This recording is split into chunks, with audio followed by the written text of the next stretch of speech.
Welcome to Keep Going, a podcast about failure and success, hosted by John Biggs. Every week, we talk to an amazing person about a time they failed and what they learned. And remember, when you're going through hell, keep going.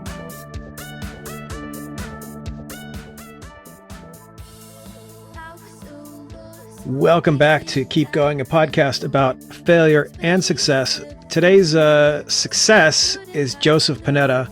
I've known him for a long time. Joseph, you asked to be to self-identify, so I'm going to let you do that. So welcome to the show. Why, thank you. By the way, I self-identify as a tropical storm. Just the fact that I'm out there makes people nervous, and nobody wants to clean up after me. Or sometimes I self-identify as like a natural disaster, and my pronouns are try me. Okay. But that's just me. I am Joseph Panetta, and for those of you who don't know, I am a long-tenured friend of John Biggs, and one thing you may not know about this gentleman is that his sense of humor is like the name of his company, Big and Wide. Mm-hmm. His humor is infectious and hilarious, and I've had the joy of knowing him, traveling with him, and laughing with him for quite some time. I think I once called you cultish. I once called you cultish in a watch publication, which was my favorite use of the word cultish. Yeah. And that was COLTISH, not CULT. No, cultish, like a little horse. Yeah. Yes. I mean, and yeah, that could sort of define me in a lot of ways. Yeah. But I digress. So I run a company called Left of Center Consulting, where sort of unconventional brand strategy is my hallmark. And if you know me like John does, then you know that unconventional is pretty much how I walk through life. I act as a fractional CMO for companies who are in between leaders in that role or never had anybody in that function. And John, when we met, I held that role for the Swatch Group, the world's largest watch company. And this is a story of me going out on my own, creating my own business, using all of the wonderful tips, tools, and tricks that I know, and then literally an epic flipping failure. Mm-hmm.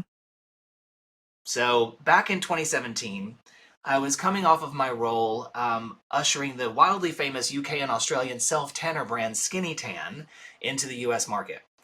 And its founder wanted to do something together. And Louise, who created the product, was a great friend, and she was a great ally. And it was the late December, and she and I were on a Skype together, and she'd had a few too many glasses of wine, and she's like, let's do something together. And I'd had this idea that was based on an item from my mother's wardrobe. Now, mind you, I was born in Panama, which you know, I was an Air Force brat. And my mom had this poncho, which is typically very popular in kind of like Central America and South America. But this poncho was really interesting because my mom changed it, as opposed to being something you pull over your head, because when you've backcombed your hair into a giant beehive in the 60s mm-hmm. and you put all of your makeup on, the last thing you want to do is pull something over your head, right? Because my mother was a Southern belle after all. So she had a seam cut up the front of the poncho, and then these beautifully covered buttons created with these double buttonholes so that it's sort of stretched across the opening. And then she put those same buttons in the sleeves so that it actually had sleeves as opposed to just these like little arm areas. And it turned this rather mundane garment into something that was much more interesting.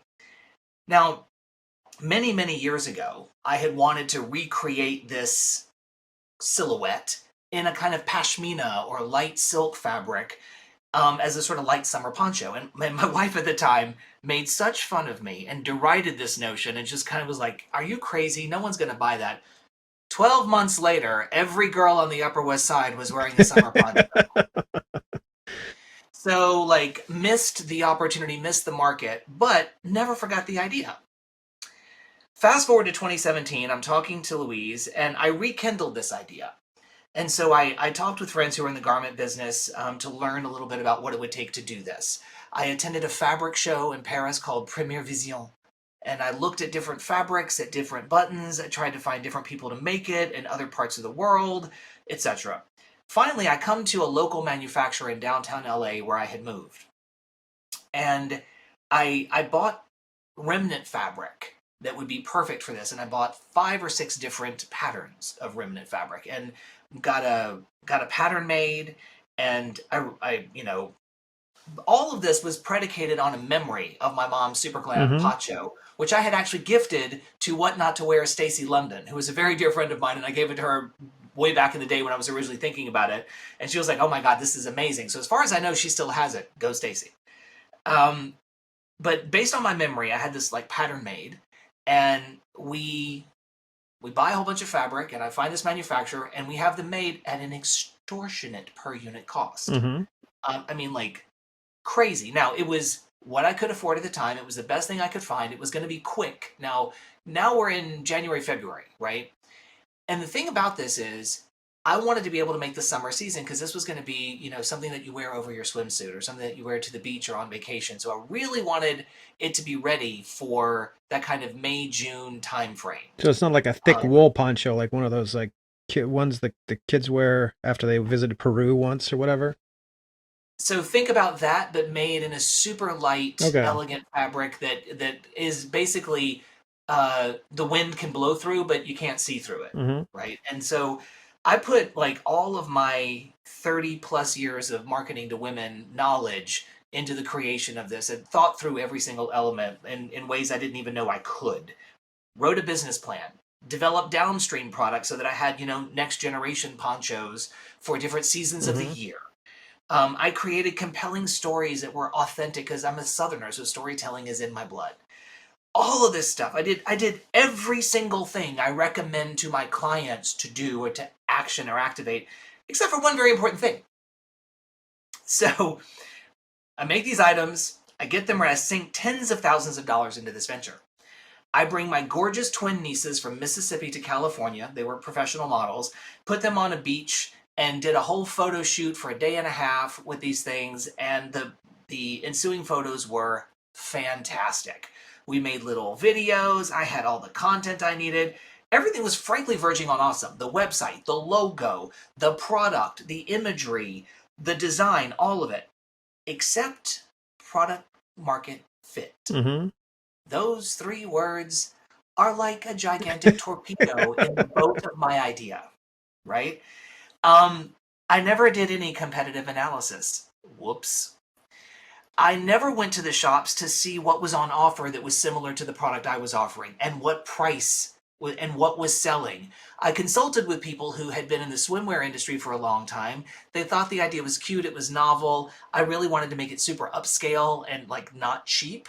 And at $20 to $25 for manufacturing, it couldn't be cheap, right? Like that was already expensive. What I baked into this thing, everything that I thought I understood about marketing to women, right? So, and all of that may have well been right, but ultimately you can make all the right decisions and end up with a bad outcome just because of one misstep. And that's what happened here. It's like the misstep that slipped on a banana peel that was already on a spot of oil, that was already on a plate of glass, that was already on a sheet of ice, right? That's kind of what it was like.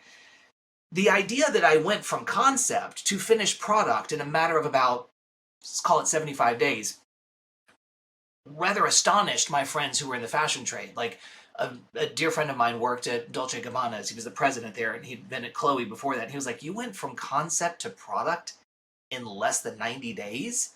Nobody can do that." I was like, "Well, nobody told me I couldn't." So in that instance, naivete paid off.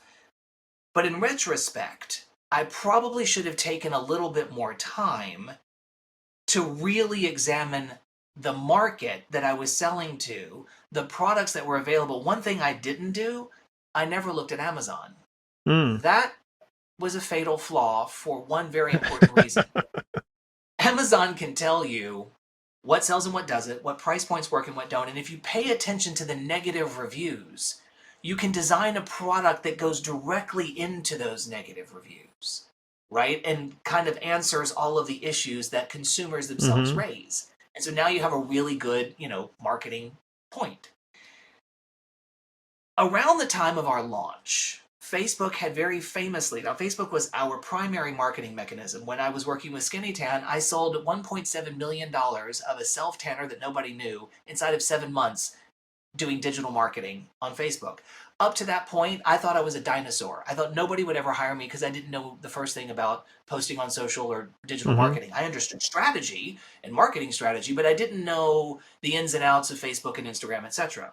working with Louise, I went from being a digital immigrant to a practical digital native, right? So I learned that very well. What I didn't learn was that Facebook would change their algorithm to such an extent. Now in 2017, 2018, a lot of people know about this. Facebook changed its algorithm to where it practically punished small advertisers like us, Mm-hmm. right? And this is the time when lookalike lists were now not looking so much alike and not delivering. It was the beginning of that kind of downslide. And you could spend like, how much was it that you were spending on ads in that case? It was like 10,000, 100,000 just to get that like million sales. Oh, well, first of all, for Skinny Tan, we were Yeah, but spending. let's do that.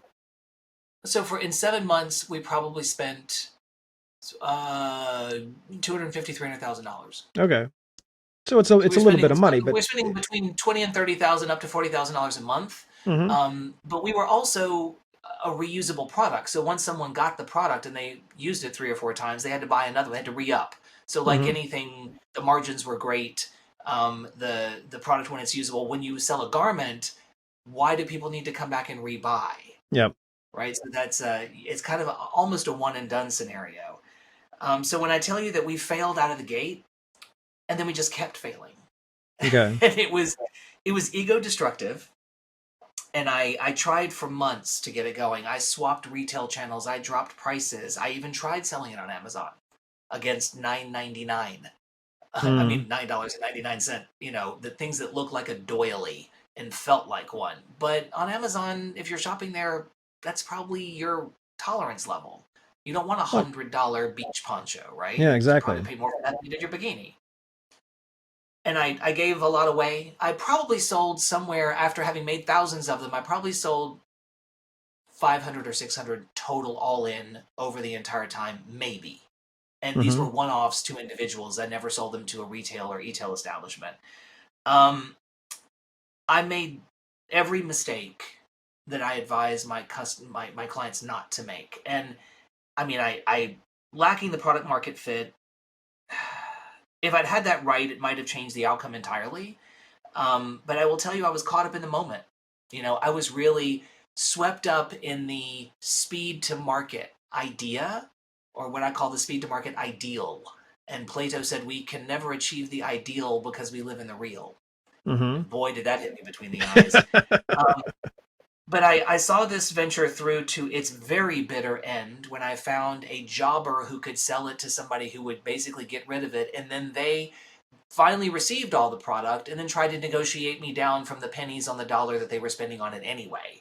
I think at the end of the day, I got rid of about 1,000 units of the garment, different, style iterations or whatever. I think I got $1,200 for it all in.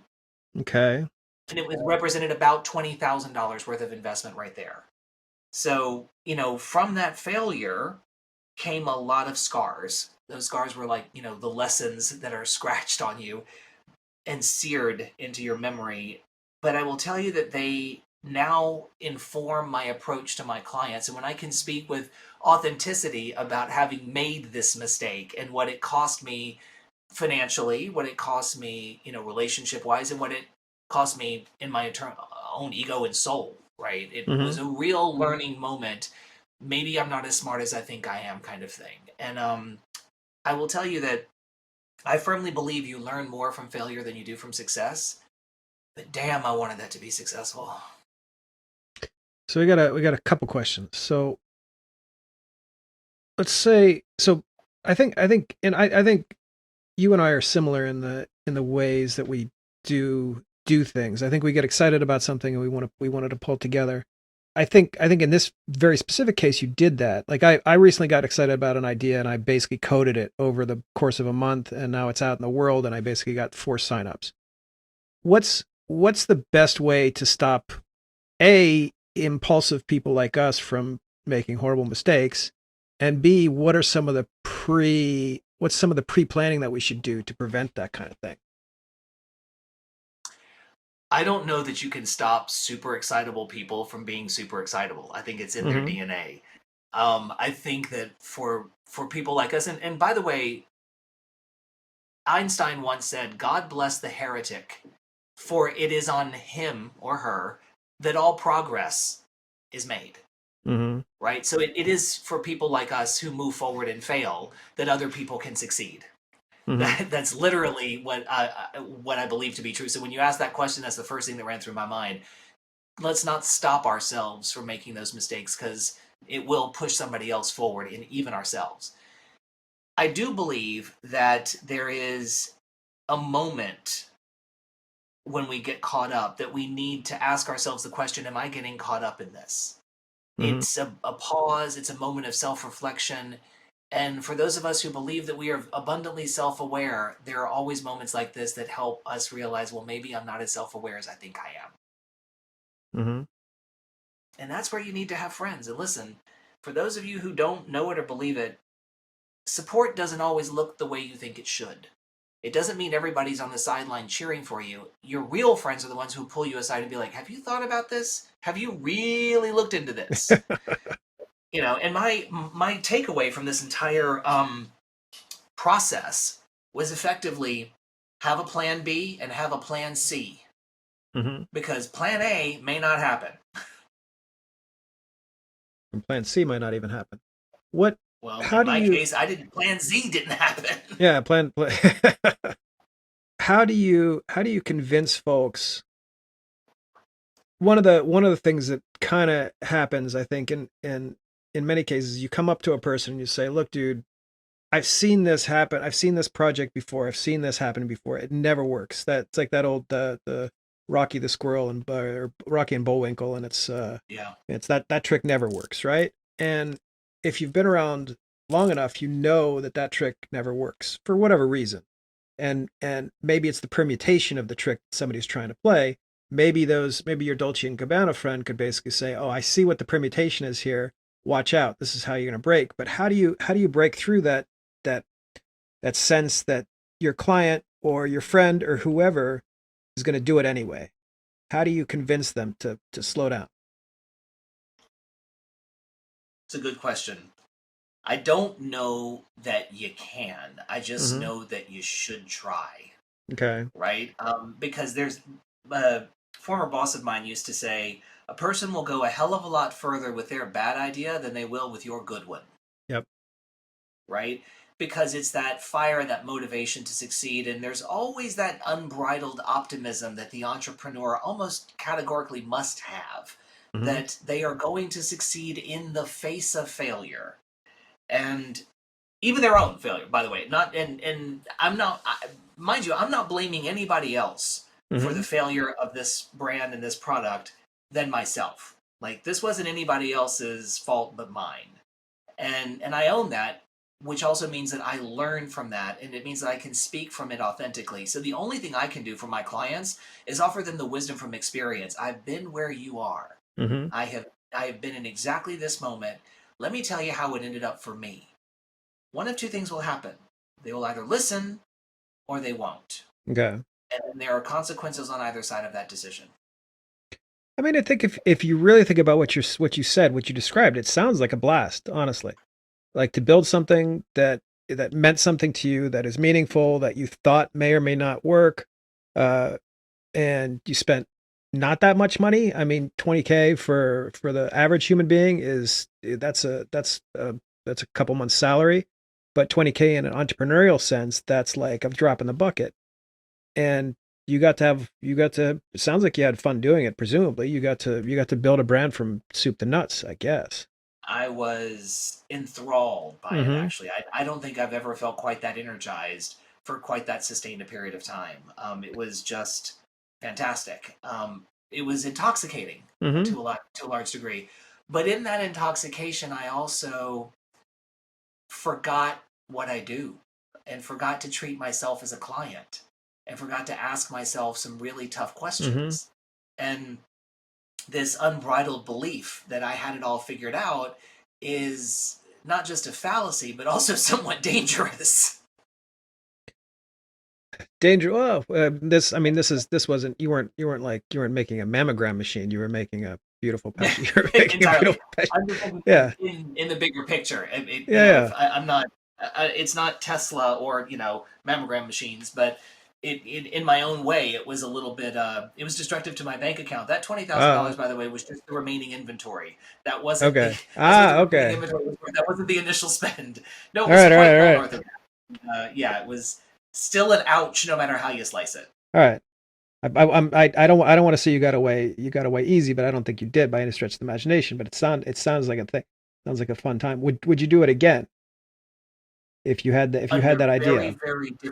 Under very, very different scenarios would I do it again. And I would Mm-hmm. really ask myself the hard questions. I would vet a lot of this by somebody who isn't me, because the thing about the tarot card reader is that she can read everyone's fortune but her own.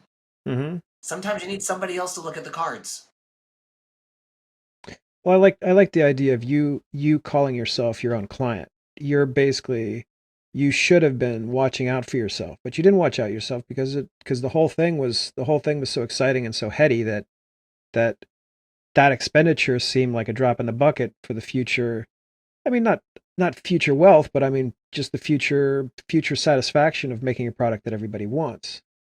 Correct. The future success, whether or not it was going to be like, Mm-hmm. wealth creation, at a minimum, I wanted to be able to, meet my expenses. Mm-hmm. Meaning the product development, the photo shoot, the money you sink into all the marketing. That's not cheap. Was there an emotional toll associated with this? Did you come out of this sadder? Did you come out of this upset? I came out of this a little ego wounded and bruised, no doubt Mm-hmm. about it. A bit depressed, actually. And I think I was depressed because that was my main focus for a Mm-hmm. sustained period of time. And coming out of it, I didn't have clients and revenue and all of that to kind of make up for it, or where I could shift my focus and my attention. So I ended up sort of looking down into my coffee and marinating over the loss. Mm-hmm. So that can lead you down a very not fun path. But what I chose to do was to use it as fuel as Mm-hmm. opposed to burning myself up. I could use it as fuel to forge forward, and that's really what I kind of did. I like it. All right. What's the best advice for somebody who's got something burning behind their eyes? Vet it. Mm-hmm. Treat yourself as your own client. Like if you don't have a marketing and brand development background, talk to people who do. Talk to business accelerators and incubators, and ask them what their top three. If ask them for their top three watchouts first, then ask them for their top three hacks second. Mm-hmm. Like that to me would be the two smartest questions you could ask anybody who's done it. But definitely rely on the wisdom of others, because if you're just going with your own wisdom, you're missing large elements of experiential success and failure. Because, as I said, I learned more from that failure than I ever did from any amount of success. I did an event at MJ BizCon, the big marijuana conference. It's a cannabis conference in Las Vegas a couple years ago, and that that event, I wrote about it on LinkedIn. Actually, it was called "Using Sex to Sell Drugs." Mm-hmm. I was convinced up until we were about 20 minutes into that event that it was a titanic disaster, Mm-hmm. that it was going to be a significant spend for a very low return, and this thing was going to go down in flames. I literally thought that's what was happening. I'm standing there in the room thinking, right, this is what failure looks like. I am going to literally walk through abject failure right now. I explain in the article, and I can't exactly put my finger on it, but something happened about 20 to 30 minutes into that event that turned it from the singularly worst event of my career to potentially one of the best I've ever thrown in my life. Now, how do you do a 180-degree turn? Like Mm-hmm. literally, how do you manage to pull that off? Because it's like moving the Queen Mary in New York Harbor. Like this is not an easy thing to do, and it takes a whole lot of forces working with a bunch of luck behind you to make it happen. And in my instance, it was a bunch of scantily clad Cirque du Soleil performers performing Kama Sutra positions in different rooms of the event. And suddenly, everything turned. And all 400 people we invited showed up and stayed. Now, did you plan this or they just show up? I don't know, because in your life it seems like Cirque du Soleil performers just show up and do Kama Sutra positions. So basically, that just means it's Tuesday. Yeah, exactly. Yeah, this is LA. Like Glitter and Unicorns just is like Tuesday, right? Yeah. But the strategy behind it is really where it shines. Like the set dressing is great, but this was Marijuana BizCon, MJ BizCon. You're talking to people who are long in the tooth and understand what THC is. Mm-hmm. So how are you going to introduce them to a new molecule called THCO? Mm-hmm. How are you going to educate people who think they know everything there is to know about THC about a whole new sister to THC called THCO? So it was like you focus on the O. So the entire premise of this thing was the big O. Okay. All right. The aha, and then the invitations and everything. We're in Las Vegas, the home of burlesque. Yep. Right? There were, women with their boobs out and feathers on their hair for decades, right? So, Dita Von Teese, like all of this stuff is Las Vegas central and specific. So, there's a lot of room and latitude to be in Vegas to get away with something like this. But the concept here was well honed and a really great idea. The problem was that our venue, our party location, got tossed. The Airbnb people just decided that they would rent it to somebody else at a higher price, and they kicked us out 2 weeks before. Everybody who was having an event had it on the first night. Their invitations had been out for more than a month. Everybody had their first night on the calendar already booked. Our invitations go out, focused around what we focused it on, the Big O. And we shut off the RSVP list at 400. And we were like, okay, it's the first night. People are going to do a drive-by. They're going to come in, have a cocktail, see what it's all about, and leave. Because that's what people do on the first night. Mm-hmm. And it's 400. You expect about 30-40% attrition off of that. Sure. So you're going to get roughly 250 people maybe over the course of the 4 hours. So you're talking about maybe like 50 people an hour. Like no big deal in a giant suite at the Encore. All 400 people came and nobody left. The police came to shut us down 3 times if we didn't get out of the suite. There were people lined up in the hallway to get in, but the most obstructive thing is that they were lined up downstairs at the lobby desk trying to get into the elevator to come up. But they wouldn't let them because we had too many people in the room. So it danced this fine line between success and failure. But it's like the best party that the police shut down. Yeah. And the interesting thing about that was that 4 months later, someone told me that a friend of theirs was telling them about this off-the-hook party they attended at MJ BizCon in October in Vegas, and they started to recount the party, and I'm like, yeah, that was my event. Cheers. 4 months later, they're still talking about it. I was like, well, not to mention we sold out of the entire year's worth of inventory that night. But the fact that 4 months after the event, people are still talking about it, and MJ BizCon has some pretty big fucking events, like some pretty major things.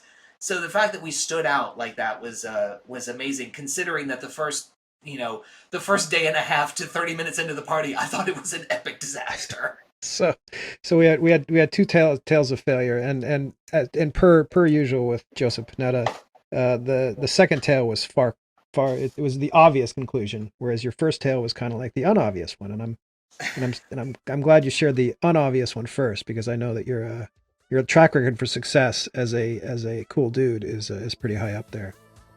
Well, I am trying to live up to your standard, and one of these days I'll get there. Joseph, thank you for joining us. This has been Keep Going. We will see you next week. Thanks so much for tuning in to this episode of Keep Going. If you're enjoying the show, please feel free to rate, subscribe, and leave a review wherever you listen to your podcasts. This helps others find the show, and we greatly appreciate it.